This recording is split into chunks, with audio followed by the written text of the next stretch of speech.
Hi అండి, welcome to crazy recipes. నేను మీ మాదిరిని. ఇవాల్టి మన టేస్టీ రెసిపీ ఏంటంటే, మన ఇంట్లో అన్నం మిగులుతూ ఉంటుంది కదండి. అలాంటప్పుడు మీరు పారేయకుండా ఇలా గనక తయారు చేసుకుంటే మీరు వేడి వేడిగా పునుగుల్ని ఎంజాయ్ చేయొచ్చండి. ఒక్కసారి నేను చెప్పినట్లుగా పునుగుల్ని తయారు చేసుకొని దాంట్లోకి ఈ స్పెషల్ రోటి పచ్చడిని గనక తయారు చేసుకుంటే టేస్ట్ అయితే అదిరిపోతుంది. ఈ రెసిపీని తయారు చేసుకుంటానికి మిక్సీ జార్ని తీసుకోండి. దీంట్లోకి ఒక కప్పు మిగిలిపోయిన అన్నాన్ని యాడ్ చేసుకోండి. దీంట్లోకి కొంచెం అంటే కొంచెం మాత్రమే వాటర్ని యాడ్ చేసుకొని మొత్తం అంతా కూడా మెత్తగా పేస్ట్ లాగా రెడీ చేసి ఒక పక్కన పెట్టుకోండి. చూసారా అండి, నేను వీడియోలో చూపిస్తున్నట్టుగా ఇలాగా మీకు ఎంతైతే మెత్తగా వీలవుతుందో అంత మెత్తగా తయారు చేసుకోండి. ఇప్పుడు దీంట్లోకి ఇక్కడ నేను ఒక అరకప్పు శనగపిండిని యాడ్ చేస్తున్నానండి. అరకప్పు శనగపిండి అంటే 50 గ్రాములు.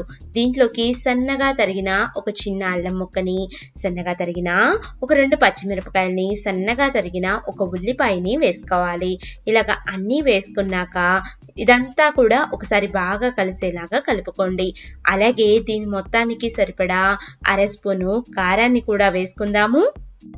అలాగే ఒక అర స్పూను ఉప్పుని కూడా యాడ్ చేద్దాము. ఈ ఉప్పు కారం అన్నీ కూడా దీంట్లోకి బాగా కలిసేలాగా కలుపుకుందాము.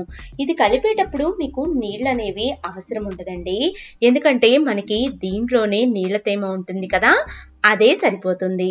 కాకపోతే మీరు పునుగుల పిండి మొత్తం కూడా ఇలాగ గట్టిగా కలుపుకున్నాక మధ్య మధ్యలో చేతులకి నీళ్ల తడిని చేసుకోండి. అప్పుడు మీరు పునుగులు వేసుకుంటానికి చాలా ఈజీగా వచ్చేస్తుంది.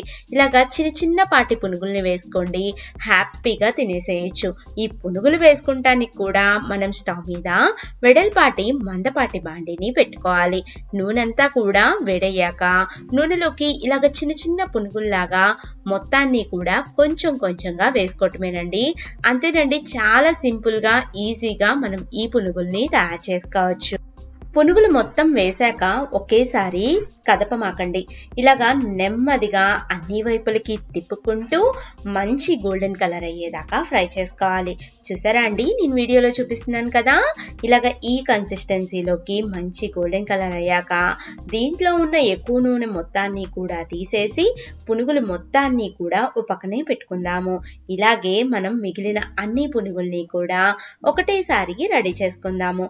అంతేనండి, అన్నం మిగిలిపోయిందని పడేయకుండా ఇలాగ టేస్టీగా తయారు చేసి పెట్టారే అనుకోండి, పిల్లలు చాలా అంటే చాలా ఇష్టంగా తింటారు. ఒకవేళ పిల్లలు దీంట్లోకి నలుచుకోవటానికి ఏమన్నా అడిగారనుకోండి, టమోటా కచప్ వేసి ఇచ్చేసేయండి, చాలా ఇష్టంగా తింటారు. కాకపోతే పెద్దవాళ్ళకి టమోటా సాస్ వేసుకొని తినటం అస్సలకి నచ్చదు కదండి. అలాంటి వాళ్ళకి ఈ స్పెషల్ చట్నీ అనేది బాగా యూజ్ అవుతుంది. ఆ చట్నీని ఎలా తయారు చేసుకోవాలో, ఏమేమి ఇంగ్రీడియంట్స్ కావాలో చూద్దామా. ముందుగా స్టవ్ మీద ఇలాంటి వెడల్పాటి బాండిని పెట్టుకోండి. దీంట్లోకి 2 స్పూన్లు నూనెని వేసుకోండి. నూనెంతా కూడా లైట్ గా వేడయ్యాక దీంట్లోకి ఒక 2 స్పూన్ల పల్లీలని వేసుకోవాలి. అంటే 1/2 కప్పు పల్లీలని ఇలాగ గోల్డెన్ కలర్ లోకి ఫ్రై చేసుకోవాలండి.